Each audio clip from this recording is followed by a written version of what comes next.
Olá, eu me chamo Adevaí e agora eu vou apresentar aqui o meu segundo artigo.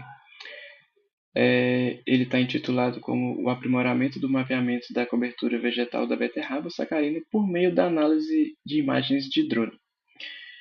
Esse artigo ele foi publicado em 2025 na prestigiada revista Scientific Reports do portfólio Nature.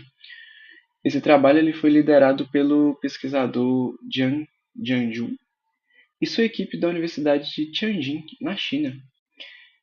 Vale destacar também que essa publicação possui classificação Qualis CAPES A, que atesta sua excelência internacional. O estudo ele foca na agricultura de precisão, especificamente na região de Heilongjiang, mapeando plantações de beterraba sacarina usando sensoriamento remoto de altíssima resolução. O local de estudo aqui foi essa fazenda localizada na província de Heilongjiang, na China. E vindo aqui para a introdução, a agricultura de precisão moderna tem se beneficiado muito do uso de veículos aéreos não tripulados, né? Os drones. Equipados com câmeras RGBs tradicionais, essa é uma tecnologia acessível e de baixo custo comparada a sensores multiespectrais complexos. O grande indicador que os autores buscam medir aqui é a fração de cobertura do dossel, abreviada como CCF ou CVF. Ela mede a proporção de solo coberta por vegetação verde e serve como indicador vital da saúde do vigor biológico para a previsão do rendimento das safras. O desafio prático aqui é a nossa cultura-alvo, a beterraba sacarina, né? E em estágios iniciais ela possui uma arquitetura foliar complexa e é muito sensível a estresses ambientais, o que costuma gerar muitos erros de processamento digital e segmentação de imagem. O objetivo aqui é tradicionalmente medir a cobertura vegetal, exige idas ao campo, o que é um processo demorado e caro, né, altamente subjetivo, sujeito ao erro humano. Por outro lado, quando tentamos automatizar isso digitalmente com drones, enfrentamos problemas severos como variação na luz solar, formação de sombras projetadas pelas folhas e a interferência visual do solo e de sua umidade, né? Sabendo disso, o objetivo central deste estudo foi avaliar métodos híbridos, combinando diferentes índices de vegetação baseado em cores visíveis com algoritmos de linearização automática, para identificar qual combinação separa plantas e solo com a maior precisão ao longo do ciclo de cultivo. O gargalo, como eu falei, né, que os métodos tradicionais do campo são demorados e subjetivos. Tá.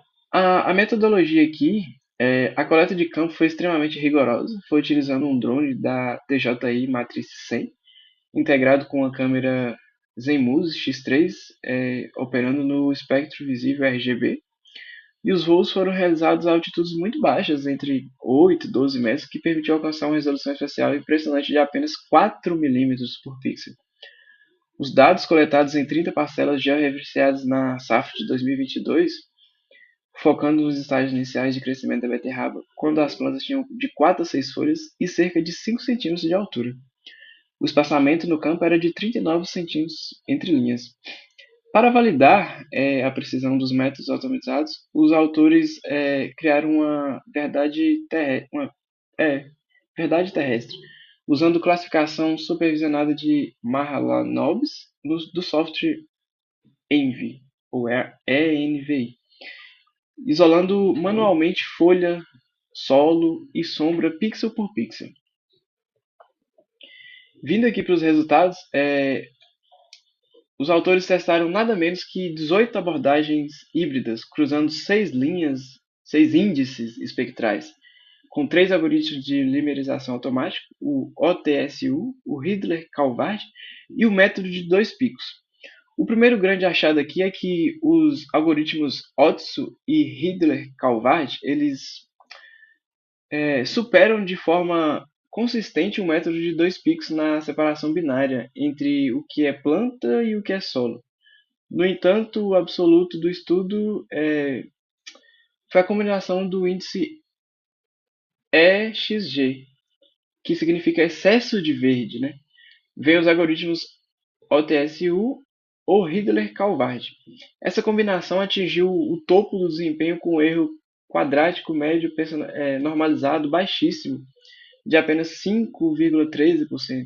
E é um coeficiente de determinação de R ao quadrado de 0,96. Na prática, isso representa um alinhamento espacial e visual perfeito com a realidade observada no campo. Tá, as conclusões tornam-se muito claras. A combinação ideal para o mapeamento da beterraba é o índice de E vezes G, lá que a gente achou, né, de excesso de verde, no caso, associado ao algoritmo OTSU ou Hidler-Calvard. Os dados estatísticos revelaram um fator crítico. A escolha do índice de vegetação impacta o resultado final de forma muito interessante, muito mais expressiva do que o algoritmo de limerização que você escolhe. Outro ponto interessante foi a influência da luz. Sob condições de baixa luminosidade ou céu nublado, o índice GLI, que é o índice de folhas verdes, se mostrou mais robusto por sua sensibilidade a reflexos difusos, né? Enquanto o índice EXGB, com o algoritmo de dois picos, entregou os piores resultados gerais de estudo. Como recomendação prática, os autores sugerem realizar voos de monitoramento em períodos de luz difusa, como início da manhã ou fim da tarde, né, para trabalhos futuros. Eles apontam que para a integração de machine learning ou deep learning, para lidar com cenários de iluminação mais complexos, né? Tá, mas o que é que isso tem a ver com a relação aqui que eu tive aqui com a matéria de sistema de informação geográfica, né? Esse estudo se conecta diretamente com isso e todo o fluxo de trabalho depende da aquisição de dados espaciais via sensoriamento remoto de baixa altitude. As imagens capturadas pelo drone passam por ortorretificação e mosaico, gerando os dados matriciais, né, as famosas imagens raster. E dentro do ambiente de SIG, a aplicação das fórmulas matemáticas dos índices transforma os canais RGBs em mapas de probabilidade em tons de cinza, permitindo o georreferenciamento exato de manchas de estresse na lavoura.